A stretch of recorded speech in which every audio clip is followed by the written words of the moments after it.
तो ज्यादा अच्छा लगेगा। हम हिंदू सम्मेलन मना रहे हैं और अगर इसमें अनुशासन नहीं दिखा पाएंगे तो इसका मतलब कहीं ना कहीं कुछ हमें अभाव रह गया, हम सीख नहीं पाए। आइए आपके बीच में चर्चा रखती हूँ। व्याख्यान वेदी पर विराजमान समृद्ध मंच, यहाँ पर विराजमान सभी हिंदू सम्मेलन में एकत्रित हुए हिंदू योद्धाओं। अभी हम पंच परिवर्तन के बारे में बहुत सुंदर चर्चा सुन रहे थे और भारत वर्ष की वो रत्न गर्भा शस्य श्यामला धरती जिसके लिए मैथिली शरण गुप्त ने कहा था मानस भवन में आर्यजन, मानस भवन में आर्यजन जिसकी उतारे आरती, भगवान भारत वर्ष में गूंजे हमारी भारती। वो भद्रोद भाव भाविनी भारती है भगवते, सीतापते सीतापते गीता मते गीता मते।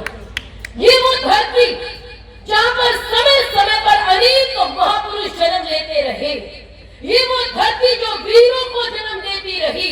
अभी जनवरी मास में 23 जनवरी को नेताजी सुभाष चंद्र बोस की जयंती हम सभी ने मनाई। अभी हम सभी ने एक पर्व मनाया जिसको हम वसंत पंचमी कहते हैं और वसंत पंचमी हम इसलिए स्मरण करते हैं क्योंकि 14 वर्ष का बालक जिसका नाम क्या था जी, बाल हकीकत राय। देखिए कुछ लोग बोल रहे हैं बाल हकीकत राय, उसको अगर पढ़ने भेजा गया तो मदरसे में भेजा गया क्योंकि उस समय मदरसे होते थे।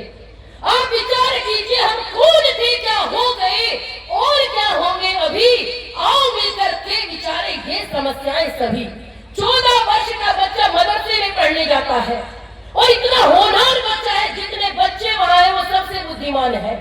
एक दिन मौलवी जब बाहर गए तो उस बच्चे को कहकर के गए कि तुम इस मदरसे का ध्यान रखना, मैं बाहर जा रहा हूँ।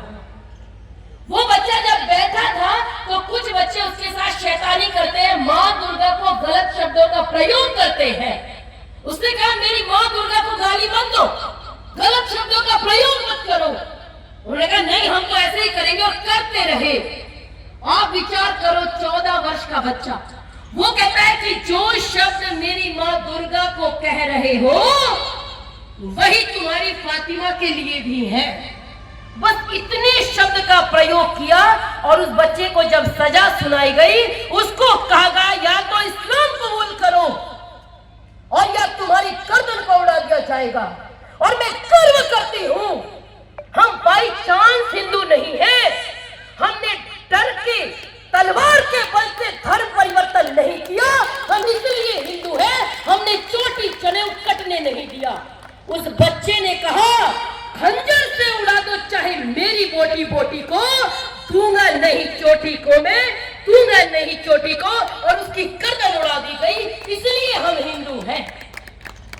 आप विचार करके देखो, एक लड़की, अभी महाराष्ट्र में चुनाव था, आपने उसके बयान सुने होंगे, मैंने सुबह उसके बयान सुने।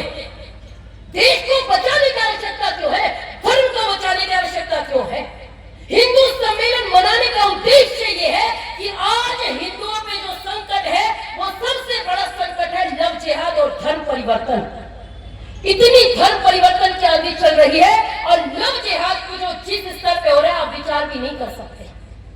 अभी ये घटना में पढ़ रही थी, परसों की घटना है। एक लड़की गांव में रहती है, प्राइवेट स्कूल में पढ़ाती है और उसके पास में मजदूरी करने वाला रहमान 2 साल से उसके साथ था। आप विचार करके देखो, जिस देश में रानी पद्मिनी जैसी बेटियां हुई, लक्ष्मीबाई जैसी बेटियां हुई, जिस देश का इतिहास इतना उज्जवल रहा, उस देश में आपकी बेटी एक मजदूर रहमान के साथ 2 साल रहती है। और आगे की घटना जब उसके भाई को पता चलती है, मैं तो गर्व करती हूँ हमारा हिंदू समाज इसीलिए जीवित है, जब उसके भाई को पता लगा तो वो लड़की भी गायब हो गई और वो लड़का भी गायब हो गया। और जब 2 दिन बाद पकड़ में आए तो उसका एक भाई टूट गया और उसने कहा हाँ हमने फावड़े से काट के दोनों को मंदिर के पास दबा दिया। मैं गर्व करती हूँ ऐसे भाई होने चाहिए। आप विचार करो, लेकिन अपनी बेटियों को कौन सिखाएगा। 3 भाई जो अपनी बहन के लिए, सम्मान के लिए लड़ गए, ऐसी बहनें अगर कलंक पैदा होंगी तो अपने देश को बचाएंगे कैसे, अपने धर्म को बचाएंगे कैसे। एक हमारी बेटी है जो मजदूर रहमान के साथ घूमने में गर्व महसूस करती है। एक उनकी बेटी है। 100 नगर निगम चुनाव में 131 सीटें थी। 131 सीटों में मुमरा इलाका जो मुस्लिम बाहुल्य है, उन 25 सीटों में ओवैसी की पार्टी जीत गई है 5 सीट। कितनी सीट जी? 5 सीट। और वो खड़ी होकर मंच से कहते हैं पूरे मुमरा को हरा कर देंगे। आप विचार करके देखो 22 साल की लड़की का कॉन्सेप्ट कितना क्लियर है। हमारी बेटियों को तो पता ही नहीं होता, एक जॉब मिल जाए, जीवन सेट है, बस यही तो उद्देश्य रह गया हमारा। अब विचार करो, जिनका चक्रवर्ती साम्राज्य रहा हो, जो हिंदू समाज पूरी दुनिया पे राज करता हो, हमारे महाभारत के युद्ध में पूरी दुनिया के लोग लड़ने आए, आज वो हिंदू समाज का एक देश भी नहीं है। क्यों? क्योंकि उनकी लड़की 22 साल की जीत के कहती है पूरे मुमरा को हरा कर देंगे। कैसे हराया? ये वो 22 साल की लड़की बोल रही है हम अल्लाह के सिवा किसी से नहीं डरते, हम किसी के सामने सर नहीं झुकाते। मेरी बहन, पहले तुम्हारे जो बाप थे ना, शेख जो तुम्हारा बाप है, वो पहले एनसीपी के नेताओं के चरण चुम्बन करता था। तुम अल्लाह के सिवा नहीं, जो तलवार के डर से धर्म परिवर्तन कर ले, उनको तो कहने का अधिकार नहीं कि हम डरते नहीं है। डरे हो इसलिए तो परिवर्तित हुए हो। 22 साल की लड़की वो कहती मैंने किसी के बाप से नहीं डरते। और उसके पिता एनसीपी से अपनी बेटी के लिए टिकट मांग रहे थे, जब नहीं मिला तो ओवैसी की पार्टी से जीत करके आई है। क्या वहां चरण नहीं छुआ? और कितना जल्दी इनका दिमाग परिवर्तित होता है। पहले खुलेआम घूमती थी, कोई मजहब की बात नहीं, और जब से ओवैसी की पार्टी में आई है पूरा लपेट करके और एक मजहब की हो गई। और फिर कहते नहीं धर्म की बात मत करो। शुरू किसने करी भाई? और क्या करे? पूरी मुमरा को हरा कर देंगे। मैं कहती हूँ ये सपना देखते देखते तुम्हारे बाप दादा चले गए, तुम्हारी तो औकात क्या है? हम वो लोग हैं जो लगभग 1000 साल तुमने शासन किया, उसके बाद भी आज हम हिंदू हैं, तो अपने पे गर्व कीजिए। मुझे याद आती है अटल जी की वो पंक्तियां, हिंदू तन मन हिंदू जीवन, रग रग हिंदू मेरा परिचय। मैं कहती हूँ अगर जातिवाद छोड़ दे तो इन 2 कौड़ी के लोगों के औकात नहीं जो मुट्ठी भर हमारे सर पे नाचे। हिंदू तन मन हिंदू जीवन, रग रग हिंदू मेरा परिचय। मैं वीर पुत्र मेरी जननी के जगती में जोहर अपार। अकबर के पुत्रों से पूछो, क्या याद उन्हें मीना बाजार, क्या याद उन्हें चित्तौड़ दुर्ग में चलने वाली आग प्रखर, जब हाय सहस्रों माताएं तिल तिल जलकर हो गई अमर, वह कभी न बुझने वाली आग हृदय में उसे समाये हूँ, कभी अचानक फूट पड़े विप्लव लेकर तो क्या विस्मय। हिंदू तन मन हिंदू जीवन, रग रग हिंदू मेरा परिचय। होकर स्वतंत्र मैंने कब चाहा, होकर स्वतंत्र मैंने कब चाहा, कर लूं मैं जग को गुलाम, मैंने तो सदा सिखाया करने अपने मन को गुलाम। गोपाल राम के नामों पर, गोपाल राम के नामों पर कब मैंने अत्याचार किए, गोपाल राम के नामों पर कब मैंने अत्याचार किए। दुनिया को हिंदू करने कब मैंने नरसंहार किए, कोई बतलाए काबुल में जाकर मैंने कितनी मस्जिद तोड़ी। भूभाग नहीं शत शत मानव के हृदय जीतने का निश्चय, हिंदू तन मन हिंदू जीवन, रग रग हिंदू मेरा परिचय। हिंदू तन मन हिंदू जीवन, रग रग हिंदू मेरा परिचय। जितने लोग यहाँ बैठे हैं, आप संकल्प लेकर के चाहिए कि धर्म में, जातिवाद में, मैं जाट, मैं गुज्जर, मैं अहीर, मैं राजपूत, मैं ठाकुर नहीं बटेंगे। जात पात की करो विदाई। एक बार सभी लोग हाथ उठा के नारा लगाएंगे, जात पात की करो विदाई। हिंदू मुस्लिम भाई भाई नहीं, जात पात की करो विदाई। हिंदू हिंदू भाई भाई। जितने लोग बैठे अभी सबने हाथ नहीं उठाए। मातृशक्ति ध्यान रखिए, झांसी की रानी की वंशज है आप। अंग्रेजों की आंखों में आंखें डाल के कहा था, मैं जीते जी अपनी झांसी नहीं दूंगी। अंग्रेजों को लगा विधवा स्त्री है, क्या हमारे सामने टिकेगी। उजाती उधर झांसी का डर हो जीवन में हर्ष आया। राज्य हड़प करने का उसने ये अच्छा अवसर पाया। फौरन वेजी सिपाही दौर पर अपना झंडा फहराया। लावा इसका वारिस बनने ब्रिटिश भारत में आया। वो भारत की बेटी को नहीं जानता था। उसने कहा, मैं जीते जी अपनी झांसी नहीं दूंगी। इसीलिए सुभद्रा कुमारी चौहान ने कहा था, अपनी उनकी गाथा छोड़ चले हम झांसी के मैदानों में, और जहां खड़ी थी लक्ष्मीबाई मर्द बनी मर्दानों में। जहां खड़ी थी लक्ष्मीबाई मर्द बनी मर्दानों में। इसे आगे से लेके पीछे तक एक बार प्रत्येक व्यक्ति कम से कम ये सभागार इतना गूंजना चाहिए कि जो वो चुनाव में जीत के हरा रंगने की कोशिश कर रहे हैं ना, पहली बात तो जो हमने थोड़ा सा हरा छोड़ा है उसको भगवा रंगने से बचा लो। अगर हम अपनी पे आए, छत्रपति शिवाजी की धरती, मुझे तो शर्म ही आती है।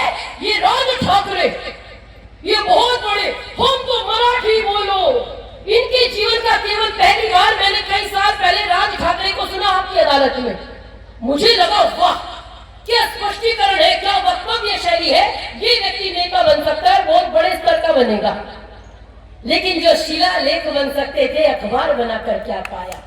केवल मराठी बोलो।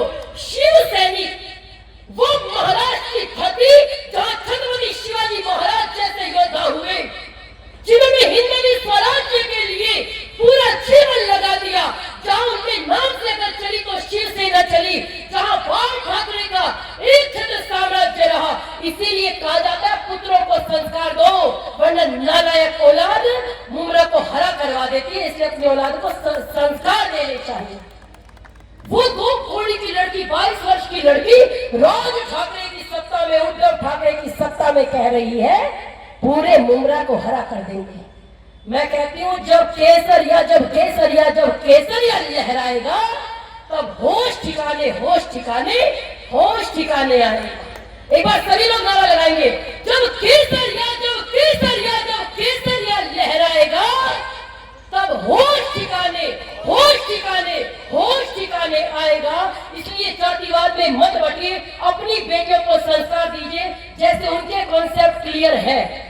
अगर हमारे कॉन्सेप्ट क्लियर होते, हमको क्या कहा जाता है, धर्म नहीं। अगर हम बच्चों को कोई पूछे धर्म बड़ा या देश, उनका बच्चा तो तुरंत कहेगा मजहब बड़ा है। हमारा क्या कहेगा, अजी देश ही बड़ा है, धर्म बड़ा नहीं होता। भैया, जिनके लिए मजहब बड़ा था उनके 57 राष्ट्र हो गए, और जिनके लिए धर्म बड़ा था, अगर यहाँ से निकाल के जाओगे तो प्रशांत महासागर में डूब के मरने के अलावा कोई जगह नहीं है। इसलिए जागरूक रहिए। घर सजाने का तस्वीर तो बहुत बात का है, पहले ये तो तय हो इस घर को बचाएं कैसे। लाख तलवारें झुकी आती हो गर्दन की तरफ, अगर सर झुकाना नहीं आता तो झुकाए कैसे, अगर सर झुकाना नहीं आता तो झुकाए कैसे। और जो लोग कहते हैं कि धर्म पहले या देश, उनको केवल 2-3 उदाहरण देती हूँ। पाकिस्तान देश आज भी है या नहीं है कि नहीं है? आज भी है। हम खत्म हो गए क्योंकि वहां हमारा धर्म नहीं है। अफगानिस्तान आज भी है, देश है, लेकिन वहां हमारा धर्म नहीं है। याद रखिए, धर्म बचा, हाँ देश बोलिए, धर्म बचा देश बचेगा, तो देश बचेगा। जगत गुरु की थाती वाला वासंती संदेश बचेगा। क्या क्या बचेगा अगर हमारा धर्म बचा। धर्म एव हतो हंति धर्मो रक्षति रक्षितः। जो धर्म की रक्षा करता है, धर्म उसकी रक्षा करता है, और मारा हुआ धर्म आपका विनाश कर देता है। रोटी नहीं है, पानी नहीं है, ये नहीं है, वो नहीं है। नगर निगम के चुनाव में जीतने के बाद उसको कहना चाहिए नाली साफ कराऊंगी। भाई यही तो करते हो, क्या काम है तुम्हारा। लेकिन नहीं, उसने कहा पूरे मुमरा को हरा कर दूंगी। क्यों बचाना है धर्म? जगत गुरु की थाती वाला वासंती परिवेश बचेगा। जगत गुरु की थाती वाला वासंती परिवेश बचेगा। चोटी चंदन और कलावा, चोटी चंदन और कलावा, गंगा मैया का शीश बचेगा। गंगा यमुना जलधाराएं सागर का आवेश बचेगा। अवधपुरी काशी नालंदा तक्षशिला ऋषिकेश बचेगा। अवधपुरी काशी नालंदा तक्षशिला ऋषिकेश बचेगा। बच जाएंगी आर्य सुताएं, बच जाएंगी आर्य सुताएं, संतों का उपदेश बचेगा, माटी पर मर मिटने वाले वीरों का उद्देश्य बचेगा। लोकतंत्र की मर्यादाएं, लोकतंत्र तभी तक रहता है जब तक सनातन रहता है। जब सनातन खत्म हो जाता है तो शरिया आ जाता है, लोकतंत्र भूल जाते हैं। लोकतंत्र तब तक याद था जब तक वोट चाहिए था, तब तक कलावा कहना, और जब जीत गए तो पूरे मुमरा को हरा कर देंगे। लोकतंत्र की मर्यादाएं, संविधान अन्वेष बचेगा, दीप्तिमान इस देवभूमि पर देवों का उन्मेष बचेगा, दीप्तिमान इस देवभूमि पर देवों का उन्मेष बचेगा। मथुरा वाली जन्मभूमि का अभी वो तो बना दिया लेकिन वो शेष है। मथुरा वाली जन्मभूमि का एक एक अवशेष बचेगा। एक बात मेरी गांठ बांध लो, धर्म बचा तो देश बचेगा, धर्म बचा तो देश बचेगा। आप सभी हिंदू सम्मेलन से आज संकल्प लेके जाइए, आज के बाद ना कोई दलित, ना कोई पिछड़ा, ना कोई अगड़ा, आपस में सब भाई भाई। अरे एक पिता के पुत्र हैं सारे। हमारे वीर सावरकर को लोग कहते हैं, आजकल मैं वीर सावरकर का अध्ययन कर रही हूँ। कई लोग उठकर के आएंगे राजनीति में और क्या कहेंगे, मैं माफी वीर नहीं हूँ, मैं वीर सावरकर नहीं हूँ, मैं माफी नहीं मांगूंगा। वीर सावरकर अंग्रेजों के तलवे चाटने वाले को कहा नहीं जाता। वीर सावरकर वो व्यक्तित्व है जिनको 50 साल की सजा मिली थी। आप विचार कीजिए मेरे युवा भाइयों, 50 वर्ष की सजा, और मुस्कुराते हुए ईसाई जेलर को कहा था, अनजाने में ही सही आपने हमारे पुनर्जन्म के सिद्धांत को स्वीकार तो कर लिया, और 10 वर्ष अंडमान निकोबार में रहे, सेलुलर जेल में रहे 10 वर्ष, और उनकी विचारधारा, वीर सावरकर उनका नाम है जो जेल में धर्म परिवर्तन रोक दे। आपको शायद ये बात नहीं पता होगी, उस समय वो लिखते हैं कि इतना धर्म परिवर्तन तो जामा मस्जिद में नहीं होता होगा जितना सेलुलर जेल में हो रहा था। आप विचार करके देखो, कहां कहां से आपको काटने की साजिश नहीं की जाती, कहां कहां से आपको तोड़ने की साजिश नहीं की जाती। आसमां ताक में बैठा है हमको मिटाने के लिए। अगर आज नहीं जगे तो कब जगेंगे। उन्होंने वहां धर्म परिवर्तन रोक दिया। पता है कैसे धर्म परिवर्तन करते थे? एक घड़ा रख दिया, उस घड़े से मुस्लिम घड़ाया, अगर किसी हिंदू ने पानी पी लिया तो मुस्लिम बन गए। उसको रोका है वीर सावरकर ने। असंख्य योद्धा धर्म की बलिवेदी पर बलिदान हुए, इसलिए आज आप और हम हिंदू हैं। इसीलिए हम गर्व करते हैं क्योंकि हमारे पूर्वजों ने चोटी जनेऊ कटने नहीं दी।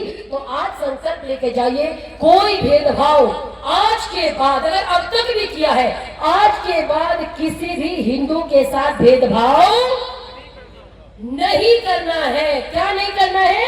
भेदभाव नहीं करना है।